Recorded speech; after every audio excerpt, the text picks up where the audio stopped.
Dino spotted. I see Yumis! One of our agents, carrying a rare and mysterious artifact, secreted it among the junk piles in this kill zone before he was cut down in a greenskin ambush. His actions ensure the artifact has not yet fallen into enemy hands. Consolidating position on the objective. It is your task to locate and retrieve it, as well as any other valuable salvage. Weapons at ready. It is time.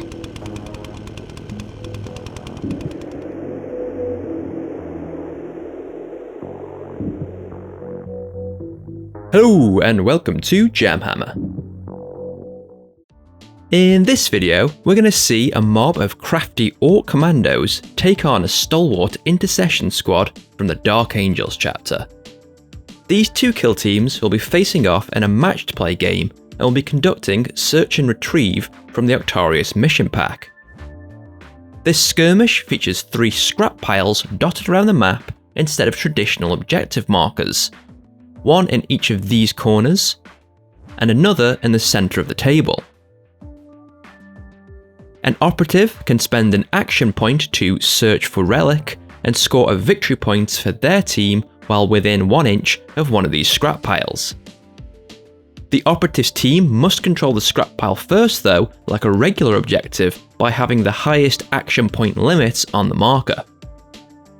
A scrap pile can only be searched by each team once per turning point, and can only be searched a total of 4 times over the course of the game, so a total of 12 points available. We'll be tracking how many times they can be searched with these white d6. There's also another primary objective. Each time an operative searches for the relic, they must roll a d6. On a roll of 6, they have found the relic and will score another victory point for their team. Team that controls this relic at the end of the game will score 2 more VPs for their team, and if an operative is carrying it, they'll score a further victory point, so 4 more points up for grabs here. Now, let's meet our teams who will be scrabbling through the wreckage to secure the mysterious artifact. Our Intercession Squad here are also looking for retribution for their fallen brother. With that in mind, my partner has selected a very aggressive team to get up close and personal with the Ork scum. We have 4 assault intercessors armed with heavy bolt pistols and chainswords, plus a grenadier armed with a frag and crack grenades at the front here. Leading the charge will be the sergeant armed with a brutal plasma pistol alongside his chainsword. The sergeant, grenadier and warrior on the front row with pistol outstretched are all equipped with purity seals, allowing them a free reroll in this game. With an eye to survivability too though, she's chosen the jeweler and hardy chapter tactics. Our sneaky greenskin ambushers will be controlled by me, and I've opted for a few ranged options to try and blast the intercessors from range before I close in with my melee hordes. Going from left to right then, and we have a sniper boy equipped with a climbing rope, a Daka boy with a rope, a breacher boy, burner boy also with rope, comms boy equipped with a chopper, a regular boy who's packing some tasty dynamite, rocket boy with rope too, commando grot, slasher boy, and our knob leader with a mean looking power claw. The kill zone has been set out according to the map provided with mission 1.2, and we'll be using these d6 to chart out these L-shaped deployment zones in each corner. Now let's roll off to see who will be attacking and who will be defending. I'll be rolling the orange dice throughout this video, and my partner will be rolling the white. And the intercessors get the choice. They want to bring the pain and elect to be the attacker, so we'll set up in the top right corner of the kill zone. Our attack op decks have already been sorted, and we've each drawn 3 secondary missions to complete as we rummage in the rubbish. The Intercessor Squad will be using the black cards, and although I didn't know it at the time, they've spread themselves quite broadly according to their archetypes by selecting their first faction attack op, Shock and Awe, protect assets, and execution. The commandos were using the orange cards, and I opted for mainly infiltration secondaries with Interloper, who will be my very mobile grot, behind enemy lines, and Deadly Marksman, who will suitably be my sniper boy. As a defender, I'll be setting my barricades and commandos first. I pop one in the middle there to give me some cover near that central scrap pile. The Intercessors do something similar. Then I'm putting one over on the near edge here to give my boys some cover as they head to this pile on the left. And my partner's sneaking one under this piece of heavy terrain over near the right pile to create a safety bunker. Onto deployment then, and I'm splitting my forces into 2 fire teams. Going left, I have my burner, rocket and breacher stacked up behind the barricade I placed there. Over on the right edge of my deployment zone are my comms, Dakar and regular boys as well as my leader. Providing overwatch is my Deadly Marksman sniper boy up on this vantage point, joined by my grot looking to grapple over and interlope from the kill zone. And I immediately spend one of my command points on the sneaky git ploy to infiltrate my slasher boy. He'll be taking advantage of the Intercessor's barricade and sets up snugly in there near to the scrap pile on the right. The Intercessors are splitting into 3 2-man teams, with the Sergeant and a Warrior stacked up out of sight behind that heavy terrain on the right near to the scrap. Behind the wall on the left are another Warrior with the Grenadier. And behind the central wall, the remaining 2 Warriors, with the one equipped to the Purity Seal on the left there. The Intercessors are going in quiet though, trying to stay out of the line of fire of the Orcs' ranged weapons by all being issued with conceal orders. My commandos, on the other hand, are going in guns blazing, with engage orders aplenty, except for the grot and slasher boy with conceal orders. With our forces rearing to go, we select and reveal our scouting options. The Intercessors have opted to fortify, and the commandos are going to recon. We carry these out now, with the breacher boy dashing close to this heavy terrain on the left, and the Intercessors deploying another barricade in the middle of their corner. These scouting choices mean that the commandos will take the initiative as we go into the first turning point. Each team increases their CP total, with the commandos going back up to 2, and the Intercessors up to 3. Commandos now reveal their first secondary with behind enemy lines, followed by the Intercessors, revealing protect assets, plus shock and awe. Into the firefight stage then, and the slasher boy is activated to move out and around to the other side of the scrap pile on the right. His second action point is spent on search for relic, and this scores 1 victory point for the commandos nice and early. Rolling now to see if he discovers the relic. Unbelievable, he's done it! First roll, and the slasher boy has immediately uncovered the relic and scores a second VP for the commandos. The relic is placed within an inch of the slasher boy, so popped it here as close to my other operatives as possible. Intercession Squad's activation now, and they dash and move their sergeant out and around to that same scrap pile. With an APL of 3 against the slasher boy's 2, that means the Intercessors control this objective now and are able to search the pile for any other valuable salvage. No need to roll since the relic is out, but this search action still scores 1 victory point for their team. Over on the other side of the kill zone, and the commandos activate their burner boy, who is just going to use his move to hop over that barricade and get in range of that scrap pile for another search action and another VP for the team. Back to the right edge, and the warrior is going around to support his sergeant with a dash and move into the cover of the barricade there.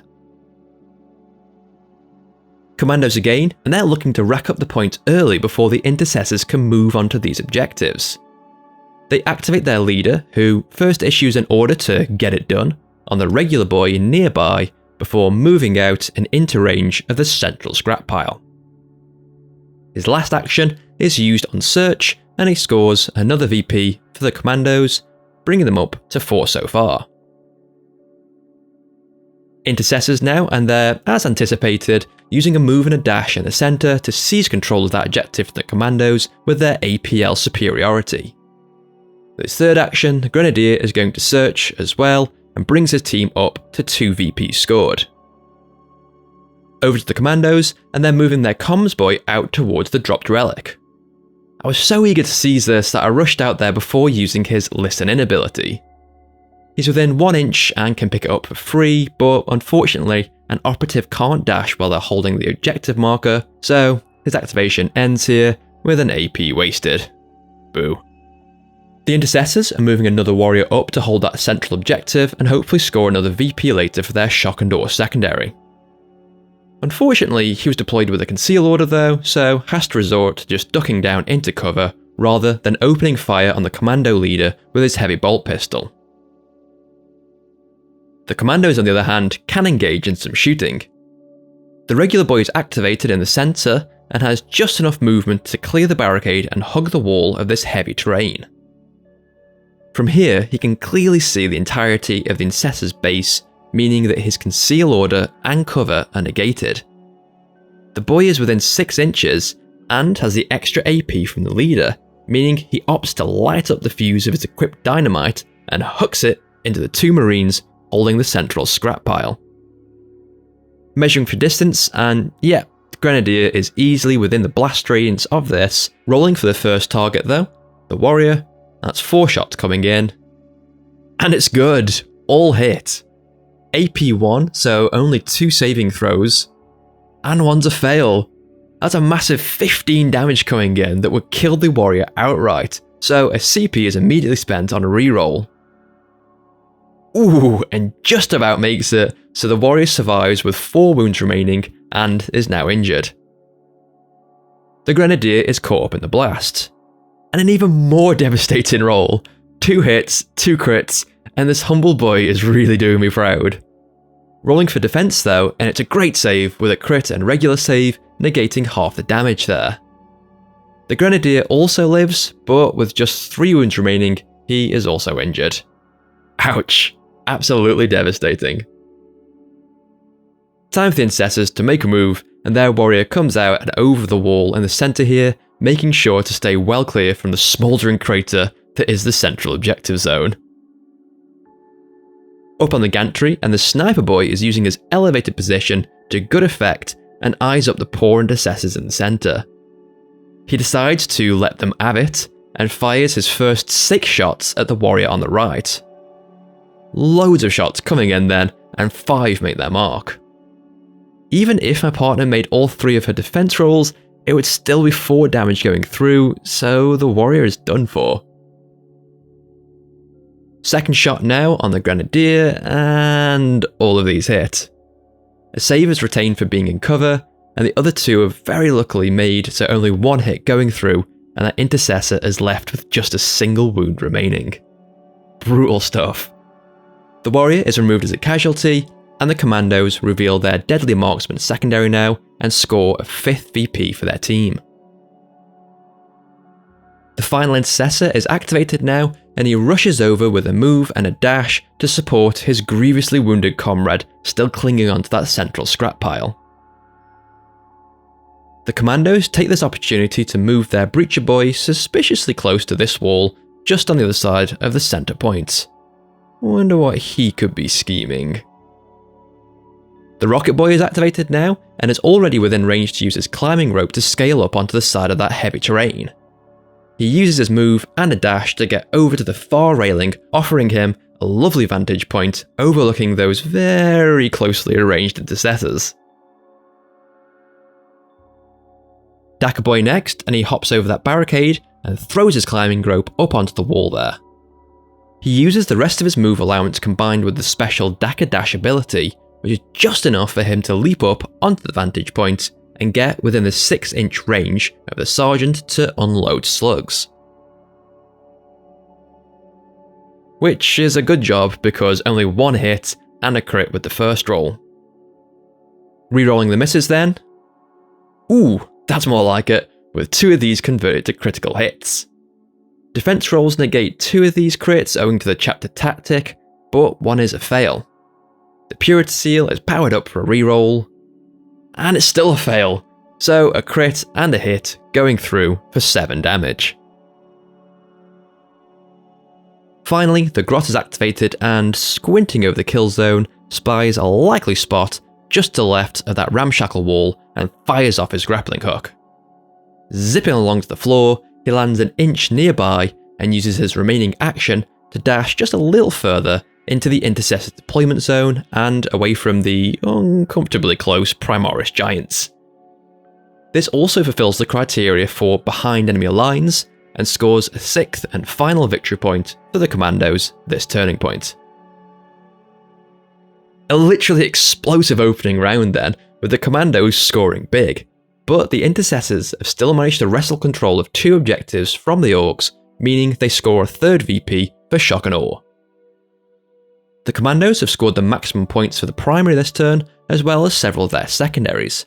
But with the superior APL of the Intercessors now holding the scrap piles, they'll need to push them off these points if they don't want to lose the advantage they've gained in this turning point. The Intercessors will also need to stop that comms boy holding the relic if they want to grab those 3 bonus points at the end of the game. With plenty of operatives now within close range of each other, this promises to be an even more exciting round of action as we go into the second turning point.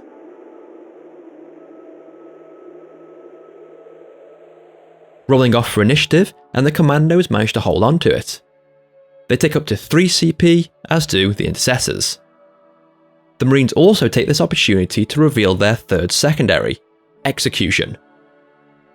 No reveals for the Orks, but they do spend a CP on Daka. Time to blast some Yumis off our precious scrap.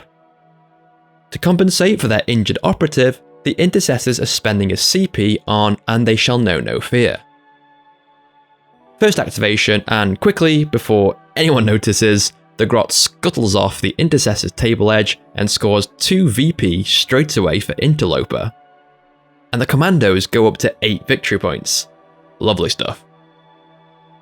Fearing that they're losing the advantage, the Sergeant is activated with an engage order and immediately searches the pile next to him for a 5th VP. He then steps out and round to get a clear shot of the comms boy scurrying away with the relic, and powers up his plasma pistol. 4 shots arc in and luckily not supercharged, as there is a 1 roll. The other 3 easily find their mark though, and the Ork's flimsy armour is absolutely no match as the comms boy is melted down to a nasty green puddle. The relic bounces off an inch close to the Orky lines, almost as if it's controlled by some petty sentience. The rocket boy peers over the parapet and fires a missile screaming from his launcher at the cluster of Intercessors below.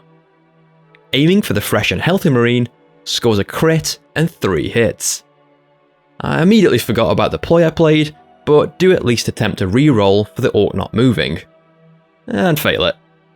But that crit procs Splash, causing a mortal wound on him, and crucially, the nearby Grenadier with just the 1 wound remaining, and killing him. The warrior retains a save for being in cover, AP 1, so rolling the other, and fails! With a crit and mortal wound, that's 14 damage coming in, that would take this Marine out as well, so a CP is spent on a reroll. Unbelievable! It's another one! This corridor between the ruins is becoming an absolute massacre, and 2 Intercessors are removed as casualties. Hearing the cries of his comrades cut short on the comms, the warrior on the right is activated next and decides to bring swift retribution to the foes of the Emperor. He fires off 4 rounds at the Daka boy exposed above. Finally, seeing some good rolls, and all of these hit. Rolling for defense, and absolutely fail it, not 1 save, and this is enough to obliterate the Daka boy. The Kommandos spend an emergency CP of their own though on Just a Scratch, which negates 1 of these rolls and means 9 damage goes through, severely injuring the boy, but he hangs in there with a single wound remaining. The warrior isn't satisfied though. With chainsword held high, he charges with all of his might at the slasher boy crouched behind the scrap pile. They exchange blows, and the Ork lands a hit and 2 crits with his vicious blades. The Intercessor doesn't do quite so well with his swings, and only manages a hit and a crit. The slasher boy also gets a reroll for Relentless, and turns that miss into another hit. The Intercessor relies on his duelist skills to parry off the slasher boy's crit and hit. The commando deflects one of the warrior's strikes in turn, but manages to sneak one hit in and wounds the intercessor for 4 damage. Deciding to seize on the relative calm over on the left flank, the burner boy sets down his weapon to search through the scrap pile looking for shiny things and scores another VP for the commandos. Hearing the orc rummaging around the corner, the intercessor moves up but is surprised by a breacher boy hidden underneath the heavy train. Without missing a beat though, he unleashes a volley with his pistol. One shot goes wide, but 2 hit and another crits, proccing AP1 and reducing the commando to 2 saves. He totally fails. This again would be enough to kill him, but I play another CP on just a scratch to keep my boy in the fight with an annoying single wound. Completely stunned by the bolt rounds punched into his back, the breacher boy staggers around and fires back with his slugger. Rolling at a reduced ballistic still, but doesn't even matter as he still scores 2 crits and a hit. Plus, I remember Daka Daka Daka now and turn that miss into another hit. Full house. The intercessor rolls beautifully for defense though, and with his hardy tactic only takes 3 damage. The orc, bellowing in pain and anger, charges into the marine, but lacks the energy to fight.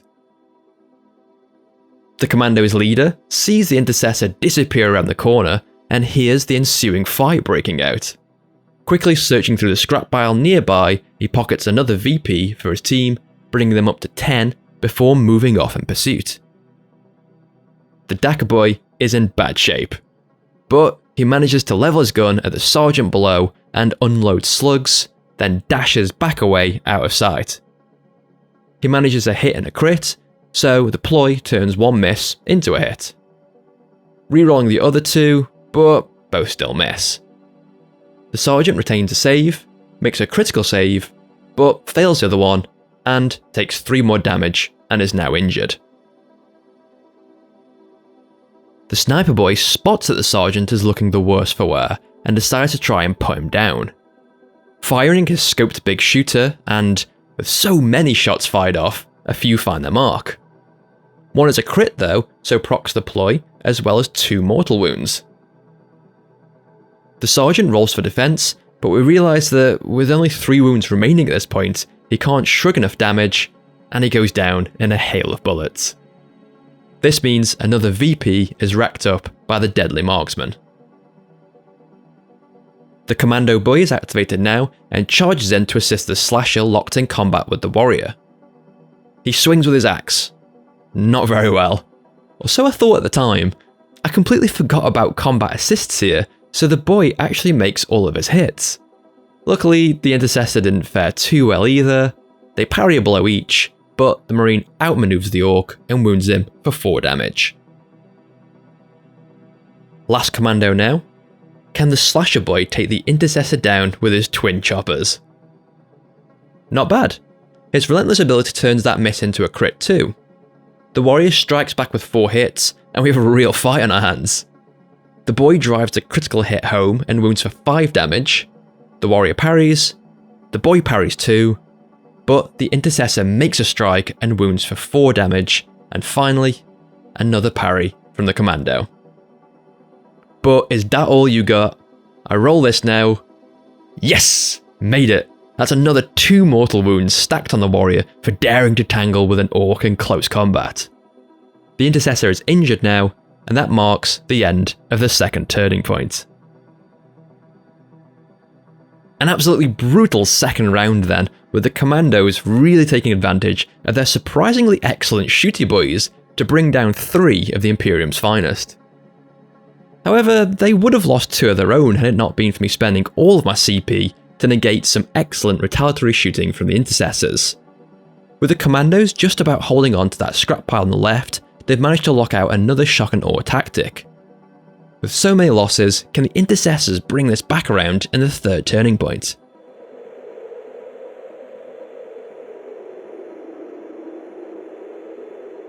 Rolling off for initiative, and it's really not their day. The Intercession Squad failed to steal it away. The commandos get a single CP back, and the intercessors go up to 2. With so many operatives locked in combat though, I immediately spend mine on a wah.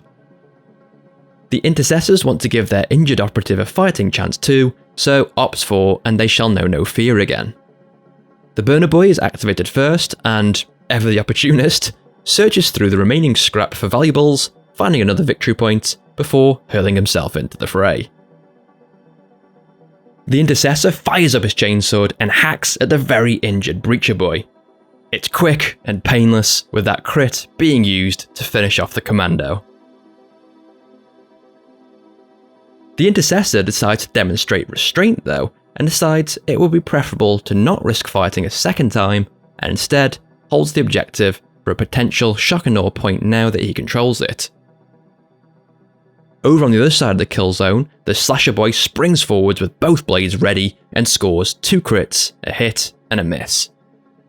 Relentless turns that miss into a hit, and Deploy turns that hit into a crit. These commandos are just devastating. The Ork is a whirlwind of razor-sharp metal, and the Intercessor doesn't stand a chance. One of the crits sneaks around the Marine's defense, and he succumbs to his injuries. As a final insult, the commando then rummages through the pile of scrap for more loot and finds VP number 13 for his team. Don't think the remaining Intercessors saw this coming, but the commando's hulking leader lurking around the corner is within range and comes charging in with his power claw outstretched. The warrior rolls really nice, and the Ork doesn't do too badly. We decided between us that this cocked dice would have been a 5. Forgot my ploy again though, and didn't convert one of these into a second critical success. Anywho, the knob strikes immediately with that crit for a massive 7 damage. The Intercessor, seeing the end as nigh, puts all of his effort into a critical strike, wounding the Ork for 5 damage. And another crushing swipe from that claw is enough to kill the last remaining member of the Intercession Squad. Unopposed now, the ranged members of the team poke their heads out of cover and run towards the Intercessor's deployment zone. The boy strolls over and picks up the relic. And even the sniper abandons his post with a move and a dash towards the last remaining valuable glinting in that central scrap pile.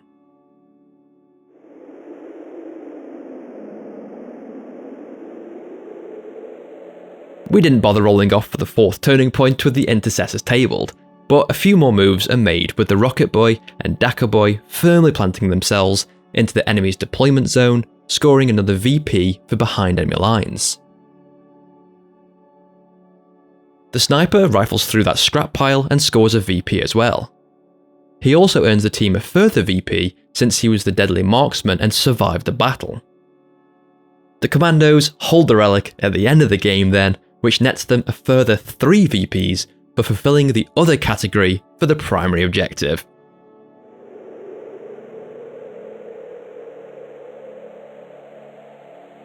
And there we have it. The Orks have secured the relic, as well as plenty of other shiny loot from the kill zone. With 18 victory points to the Intercessors' 7 then, the commandos have hands down won the day. Thank you so much for watching this video. I hope that you enjoyed it. If you did, please consider liking it, subscribing to the channel, and clicking the bell to be notified of new videos being released. This was a really interesting game for me. I enjoyed it so much. I typically only play with ranged armies, so it was exciting to have a melee-focused squad to push forward and seize objectives. That said, the commando shooting units rule. That Rocket Boy with rerolls once he's in position was devastating, as was the Sniper Boy up on its perch. Having the ability to take ropes and really easily scale buildings was super useful for positioning, and there was also great synergy with the team and their secondaries. My partner had some truly awful rolls and never managed to get what she needed, but also kept stacking her operatives close to each other so I could really maximise on the destructive potential of the commando's ample explosives. The Intercessors, once they were shooting or locked in combat, were formidable opponents though. I struggled to take them down quickly with melee and burned through all of my CP at one point in a desperate bid to keep my operatives alive. There'll be more Kill Team videos being released in the near future, so please do keep an eye out for new content coming soon to JamHammer. In the meantime, there are plenty of other videos available on the channel, including a few that are on screen now for you to click on. Thanks again for watching.